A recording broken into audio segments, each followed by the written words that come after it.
नमस्कार दोस्तों, मैं हूं कृष्ण योगन नक्सल।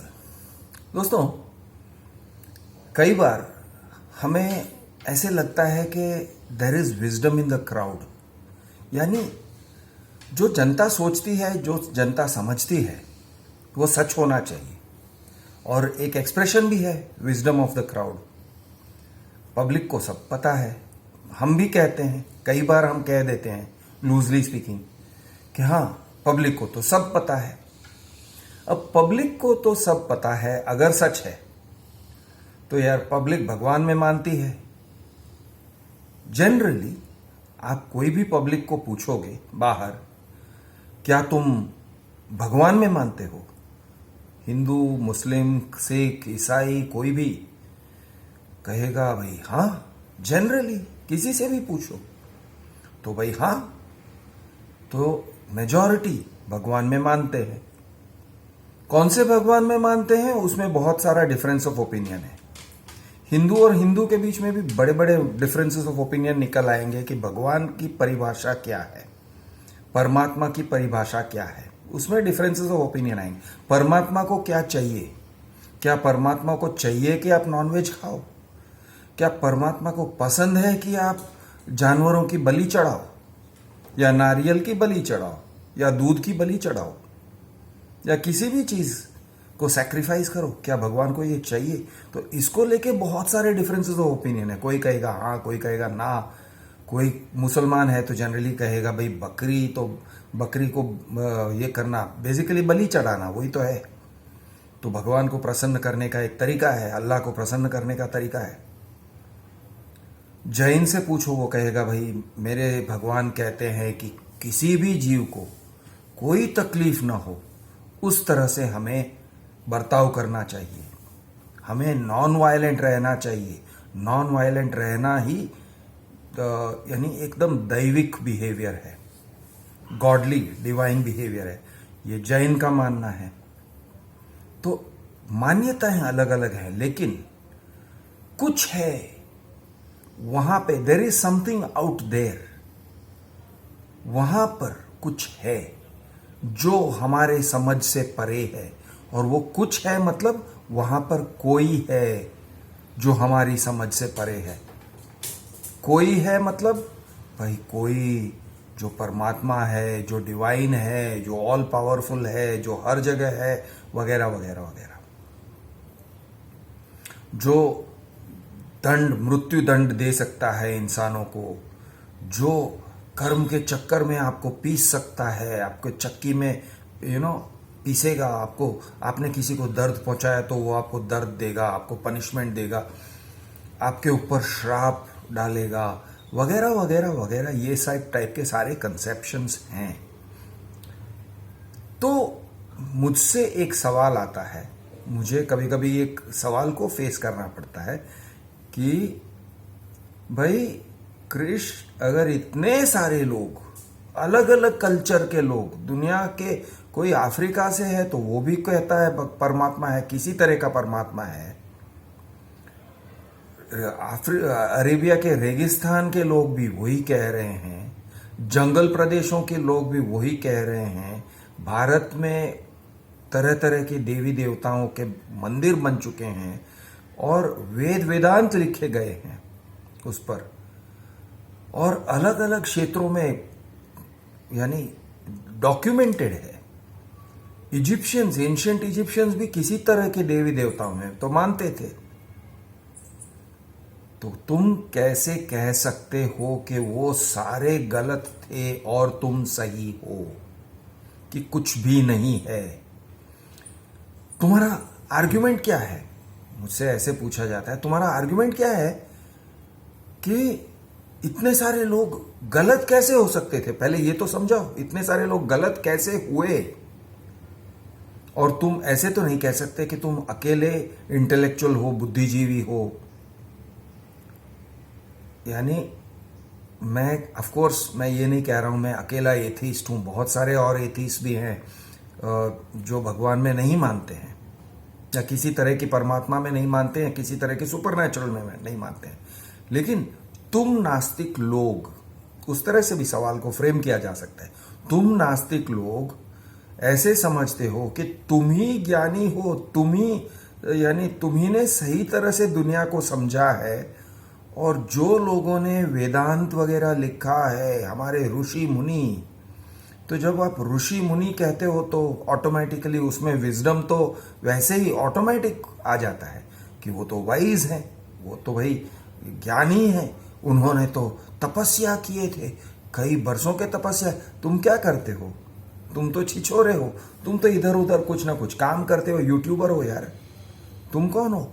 वो लोग हिमालय में बैठ के तपस्या करते थे और कई बरसों के तप के बाद, और हाँ, गुरुकुल में उन्होंने पढ़ा था, बैठ के संस्कृत की किताब पढ़ते थे और उनके गुरु उनको मंत्र सिखाते थे, मंत्र पाठ करते थे और तरह तरह की आध्यात्मिक बातें करते थे दिन भर। तुमने आध्यात्मिक बातें किया है दिन में? नहीं, तुमने बिल्कुल नहीं किया। तुम क्या हो यार? तुम तो पत्रकार हो, तुम यूट्यूबर हो, तुम अपने आप को अर्बन नक्सल कहते हो। लेकिन ऐसे लोग हैं जो अपने आप को शंकराचार्य कहते हैं और एक लंबी लाइन, एक Shankaracharya number 1, number 2, number 10, number 20, उस तरह से पूरी एक लंबी श्रृंखला बनी हुई है। यहाँ के पीठ, वहाँ का पीठ, कांची कामकोटी पीठ का, काशी विश्वनाथ पीठ वगैरह वगैरह। तो तुम तो ये जानते भी नहीं हो, ये सब के बारे में तुम जानते भी नहीं हो, तो तुम कैसे कह सकते हो? उसको स्टडी किए बिना कैसे कह सकते हो कि ये सब झूठा है? सवाल है, जेन्युइन सवाल है और जेन्युइन लोगों का सवाल है। ऐसे भी नहीं कहता हूं कि जो लोग ये सवाल पूछते हैं वो गलत है, वो सही है, उनको पूछना चाहिए। ये सवाल बहुत सही है, जायज है, तो उसका मैं जवाब देने की कोशिश करता हूं। ओके, ये जवाब से हो सकता है कि आपको सेटिस्फैक्शन मिले, हो सकता है कि आपको सेटिस्फैक्शन नहीं भी मिले। आपको सेटिस्फाई करना मेरा काम नहीं है, बाय द वे। सवाल है, सवाल का जवाब दे रहा हूं। मेरी कोशिश है कि मैं उस सवाल का ऑनेस्टली जवाब दूंगा, तथ्य के बेसिस पे, फैक्ट्स के बेसिस पे जवाब दूंगा। मैं यथार्थवादी हूं, आई एम अ रियलिस्ट। मैं आपको इधर उधर भटकाऊंगा नहीं। मैं आपको बड़े बड़े किसी के यानी अथॉरिटी से आपको ओवरऑल नहीं करने की कोशिश कर रहा हूं। मेरे अंदर कोई अथॉरिटी नहीं है। मैं आपका दोस्त हूं, मैं आपका बराबरी वाला हूं। हो सकता है आप 25 साल के हो सकता है आप 12 साल के बच्चे हो, लेकिन फिर भी मैं अपने आप को आपसे महान नहीं मानता हूं। मैं किसी तरह की महानता का क्लेम नहीं कर रहा हूं। मैं किसी तरह की स्पेशल नॉलेज का क्लेम नहीं कर रहा हूं। मैं किसी तरह की अथॉरिटी का क्लेम नहीं कर रहा हूं।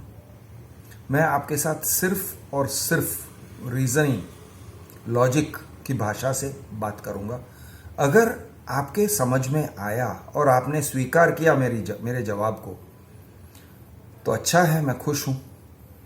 अगर नहीं किया तो वो भी ठीक है, स्वाभाविक है। किसी ने किया, किसी ने नहीं किया, किसी को कुछ लगता है, किसी को कुछ और लगता है।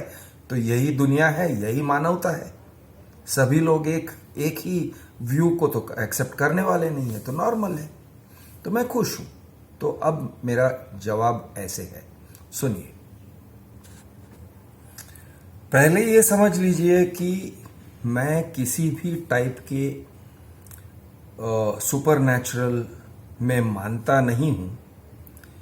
इसका मतलब ये नहीं है कि मैं अपने अंदर एक बहुत बड़ा प्राइड रखता हूं कि मैं सब कुछ हूं, मैं सब कुछ समझता हूं, मैं सब कुछ जानता हूं, मैं महान हूं, वगैरह वगैरह। क्योंकि कुछ लोगों को ऐसा है कि वो समझते हैं कि परमात्मा में मानना जरूरी है इंसान को हम्बल रखने के लिए, नहीं तो इंसान अभिमान से भर जाता है, ईगो से भर जाता है।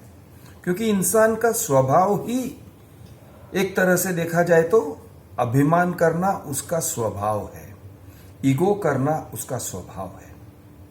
तो अगर कोई इंसान कहता है, कोई भी कहता है कि मैं भगवान में नहीं मानता, तो it is easily confused with, अच्छा इसका मतलब तुम खुद भगवान समझते हो अपने आप को? इसका मतलब तुम ये समझते हो कि तुम्हारे ऊपर कोई अथॉरिटी नहीं है, कि तुम ही एकदम टॉप हो। नो, ऐसे नहीं है।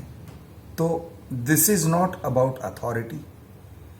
मैं तो अपने आप को सबके बराबर मानता हूं, न कम न ज्यादा। मैं आपसे कम नहीं मानता हूं, मैं अपने आप को किसी से कम नहीं मानता हूं, मैं किसी के पैर नहीं छूता हूं, और मैं ये भी नहीं चाहता हूं कि कोई मेरे पैर छुए। मैं अपने आप को किसी का शिष्य नहीं मानता हूं, और मैं ये भी नहीं चाहता हूं कि कोई मुझे गुरु कहे, और कोई मुझे, यानी वो लोग अपने आप को मेरा शिष्य कहे। मुझे थोड़ा सा ये भी लगता है, अगर ऑड लगता है, अगर कोई मुझे फोन करके कहता है आई एम योर फॉलोअर या आई एम योर फैन, वो भी थोड़ा सा ऑड लगता है। मैं समझता हूं, भावनाओं को समझता हूं, लेकिन बेहतर होता कि अगर वो कहते हाय I am so and so, और मैं आपका दोस्त बन सकता हूं, या मैं आपका दोस्त बनना चाहूंगा। ये मुझे सही लगता है कि बराबरी का रिलेशनशिप हो, चाहे आपकी उम्र 6 साल की क्यों ना हो, या 60 साल की क्यों ना हो, या 80-90 साल की क्यों ना हो, और चाहे आपने सारे किताबों को पढ़ लिया हो, या आपने एक भी किताब पढ़ा ना हो, कुछ भी जानते ना हो, क्लीन स्लेट, सेम है। हम लोग बेसिकली सेम है। सो शुरुआत में मैंने ये क्लैरिटी दे दिया। अब एक थियरी होने की जरूरत है कि भाई इतने सारे लोग, पूरे विश्व में इतने सारे लोग क्यों किसी न किसी तरह के डेटी को मानते हैं, किसी न किसी तरह के सुपर नेचुरल को मानते हैं। तो और सुपर नेचुरल ही नहीं, भूत प्रेत सुपर नेचुरल है, मिरेकल सुपर नेचुरल है, लेकिन डेटी, परमात्मा, भगवान, तो किसी तरह के भगवान को मानते हैं। तो क्यों ऐसा है, तो इसका एक मैं आपके सामने एक थियोरी रख रहा हूं, सोचिए इसके बारे में। जिस तरह से पक्षी का स्वभाव है कि वो उड़े, जिस तरह से मछली का स्वभाव है कि वो तैरे, उसी तरह से इंसानों का स्वभाव है, ह्यूमन बीइंग्स का स्वभाव है कि वो सोचे, वो दिमाग लगाए। अब वो दिमाग लगाता है, तो दिमाग लगाता है, हर चीज पे दिमाग लगाता है। अब जब वो दिमाग लगाता है और वो कहता है कि यार ये सूरज क्यों उगता है, क्यों ऊपर आता है और क्यों ढलता है, why does the sun rise and why does the sun set. ये आकाश में जब थंडर आता है तो थंडर क्यों आता है, लाइटनिंग क्यों होता है, बारिश क्यों होती है, कभी कभी अर्थक्वेक होते हैं, भूचाल होता है, तो क्यों होता है। तो क्यों पूछना, या फिर कैसे होता है, उसका प्रोसेस क्या है। तो अब हम वो क्वेश्चंस हर जगह पर, हर कॉन्टिनेंट, आप ऐसे सोचिए कि 1000, 2000, 3000, 5000, 1 मिलियन साल पहले भी जब से ह्यूमन बींग्स बने मतलब इवॉल्व हुए, बंदरों से, प्राइमेट से इवॉल्व हुए, तब से सोचने का एक थॉट प्रोसेस तो था ही कि कैसे होता होगा यार। थंडर होता है, आसमान में बादल गरजते हैं, वो भी नहीं पता चलता है, ये पता चलता है बादल है और गर्जना की आवाज आती है, और फिर बारिश होती है, और गर्जना की आवाज बाद में आती है, पहले बिजली चमकती है, और कभी गुड़ आवाज आता है, और कभी खड़ाक करके आवाज आता है, और कभी एक पेड़ जल जाता है, या किसी का घर जल जाता है, या कोई मर जाता है जब उसके ऊपर बिजली चमक जाती है और खड़क करके गिर जाती है उसके ऊपर। तो ये क्या है।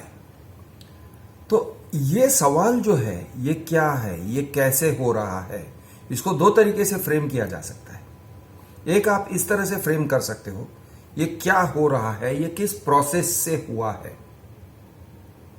अब हम नेचुरल प्रोसेसेस को समझते हैं। फॉर एग्जाम्पल, जमीन गीला है, इसका मतलब भाई किसी ने पानी डाला होगा, किसी ने बाल्टी लेके पानी डाला होगा, या फिर आसमान से पानी गिरा होगा, और यानी बारिश हुआ होगा। ये दोनों प्रोसेसेस हम जानते हैं। अब एक ही सवाल को 2 तरीके से पूछना पॉसिबल है। ऐसे पूछ सकते हो, जमीन गीला कैसे हुआ? How did the ground become wait? फिर एक और सवाल आता है, और ये सवाल क्रूशियल है। Who made the ground wet? क्या किसी ने जमीन को के ऊपर पानी डाला? किसने पानी डाला? तो आप सेम क्वेश्चन को दो तरीके से फ्रेम कर सकते हो। एक इंप्लाई करता है कि नेचुरल प्रोसेस है। जमीन गीला कैसे हुआ? भाई बारिश आया था। Who made the ground wet? जमीन को गीला किसने किया? अब यहां पे एक अजम्पशन है, वो सवाल के अंदर एक अजम्पशन है कि कोई या तो इंसान या फिर कोई something, some human, something beyond human, super human, बादलों में बैठ के कोई बारिश बरसा रहा है। तो ये एक अजम्पशन है जिसको आप रूल आउट नहीं कर सकते हो जब तक आप एक साइंटिफिक ह्यूमन बीइंग नहीं हो। अब साइंस एक टेक्निक है, साइंस ऐसे नहीं है, science is not a religion. Science ऐसा नहीं है कि भाई तुम, क्योंकि बचपन में हमने बहुत सारे साइंस वर्सेस रिलीजन के एसेस लिखे हैं और साइंस वर्सेस रिलीजन के डिबेट्स में पार्टिसिपेट किया है, आपने भी किया होगा। ये एक बहुत ही कॉमन टॉपिक रहा करता था, मेरे टाइम में तो था ही। मेरा ग्रेजुएशन 1986 में हुआ, तो जब मैं स्कूल में जाया करता था 1970, 75, तभी साइंस वर्सेस रिलीजन। अब there is no science versus religion. ये साइंस वर्सेस रिलीजन इस तरह से लगता है जैसे रिलीजन और साइंस इक्वल है। साइंस एक अलग ही चीज है, यानी it is not apples versus oranges. Science is not an apple. Science is like river versus oranges बोलोगे आप, ए रिवर वर्सेस ऑरेंजेस। अगर रिलीजन्स ऑरेंजेस हैं तो साइंस रिवर है, नदी है। तो इस टाइप की का फर्क है। साइंस एक साइंटिफिक थॉट प्रोसेस है कि ये कैसे होता है, और ऐसा प्रोसेस है कि हमें सोचना चाहिए कि एविडेंस क्या है। अगर कोई कहता है आसमान में बैठ के कोई बादल में से पानी बरसाता है, तो उसके ऊपर एविडेंस की सोच लगानी पड़ती है। तो वो एविडेंस बेस्ड थिंकिंग, वो साइंटिफिक मेथड है। थियोरी बनाना पड़ता है और फिर उस थियोरी को खंडन करने का कोशिश खुद करते हो। आप खुद एक थियोरी बनाओगे और फिर उस थियोरी के शायद ये थियोरी गलत है, इस तरह से उसी थियोरी को डाउट करना, ये कहते हैं साइंटिफिक मेथड। हाइपोथेसिस बनाओ, हाइपोथेसिस को डिस्प्रूव करने की कोशिश करो, प्रूव करने को नहीं, डिस्प्रूव करने को कोशिश करो। ये होता है साइंटिफिक मेथड। रिलीजियस मेथड कुछ और है। रिलीजियस मेथड ऐसा है, अब मैं आपको ये थ्योरी दे रहा हूं कि किस तरह से हर जगह पे, हर प्रांत में अलग अलग कल्चर्स के लोग किसी तरह के परमात्मा में मानने लगे थे। तो एक तो हर एक के मन में मतलब हर एक सिविलाइजेशन में कुछ लोग ऐसे थे जो बैठे बैठे सोचते थे, यार आसमान क्यों गरजता है, बिजली क्यों कड़कता है, पानी क्यों बरसता है, नदियां क्यों बहती है, सूरज क्यों उठ, वगैरह वगैरह, नेचुरल फिनोमिना। ये भी सोचते थे, अच्छा ये पेड़ क्यों गिर गया, हवा क्यों चली, अर्थक्वेक क्यों हुआ। और वही लोग कोई ना कोई ऐसे फ्रेम कर देता था, कुछ लोग ऐसे फ्रेम करते थे उस सवाल को, ये क्यों हुआ, ये कैसे हुआ। कुछ लोग वही सवाल को इस तरह से फ्रेम करते थे, ये किसने किया, ये किसके करने से हुआ। How was the earth created, एक सवाल उठाया जा सकता है कि धरती बनी तो कैसे बनी।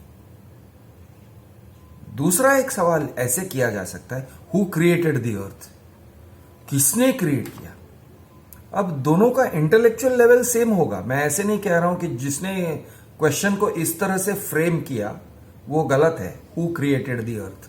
लेकिन जब आप उस तरह से फ्रेम करते हो सवाल को, तो नेचुरली उस सवाल का जवाब हमेशा ऐसे भी हो सकता है कि nobody created the earth, the creation of earth is a natural phenomenon. धरती अगर बनी तो वो एक नेचुरल फिनोमिना से बनी, उस तरह से जवाब दिया जा सकता है। लेकिन अगर किसी ने धरती को किसने बनाया उस तरह से अगर फ्रेम कर दिया, और कैसे बनाया और कब बनाया और फिर क्यों बनाया और किस इरादे से बनाया, मानव जाति को किसने बनाया, क्यों बनाया, किस इरादे से बनाया, क्या सोचकर बनाया, अगर वो ट्रेन ऑफ थॉट में अगर आप चले जाते हो, तो जैसे ही आप उस ट्रेन ऑफ थॉट में चले गए, फिर आप बहुत आगे आगे आगे आगे निकल जाते हो। फिर ये कहना बहुत मुश्किल हो जाता है आपको, और आपके साथ आर्ग्यू करना बहुत मुश्किल हो जाता है कि भाई यहां पे कोई कॉन्शियस इंटेलिजेंस नहीं था।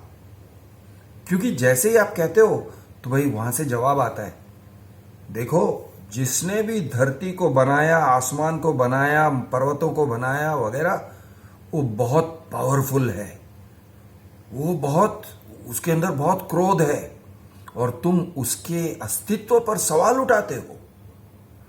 देखो संभालो, तुम्हारे ऊपर श्राप गिरेंगे।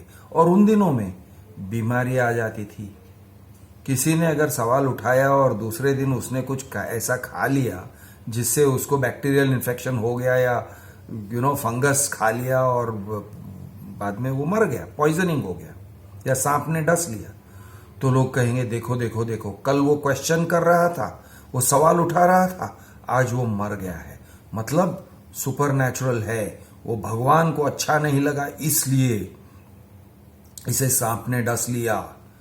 तो ये टाइप के, अब सांप का डसना किससे हुआ, क्योंकि उसने पूछा कि, उसने कहा कि आसमान में जो बादल से पानी बरसाता है उसका कोई अथॉरिटी नहीं है, उसको नकार कर दिया, उसको इंसल्ट किया, या उसके अस्तित्व पर सवाल उठाया, इसलिए ये हुआ देखो।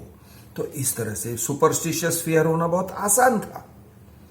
तो बाय ऑल प्रोसेसेस, हर जगह पे, हर प्रांत में, हर जगह कोई ना कोई तो होता था। तो जो इस तरह के थियरीज चलाता था, वो मूर्ख नहीं थे, लेकिन वो सही नहीं थे। उन दिनों में साइंटिफिक मेथड पॉसिबल नहीं था, और अगर किसी ने बात चला दी कि ऐसा एक परमात्मा है जो बहुत क्रोधित रहता है, और तुमने अगर सवाल उठाया तो वो तुमको नरक में भेज देगा, तो उसका कोई जवाब नहीं था, जवाब देना पॉसिबल नहीं था। और ह्यूमंस का नेचुरली जो इंसान ऐसे कहता है ना, भगवान से मेरा डायरेक्ट कनेक्शन है, वो फिर उसके पांव छूने लगते हैं, उसकी पूजा करने लगते हैं, उसके नाम का मंदिर हो जाता है, वो मर जाएगा तो उसके नाम का आश्रम बन जाएगा, उसके नाम की रिलीजन बन जाएगी। तो ऐसे बन के, ऐसे होके बहुत सारे रिलीजन्स हुए अभी तक। मैं हूं आपका दोस्त कृष्ण अर्बन नक्सल। जय महाराष्ट्र, जय हिंद, जय जवान, जय किसान।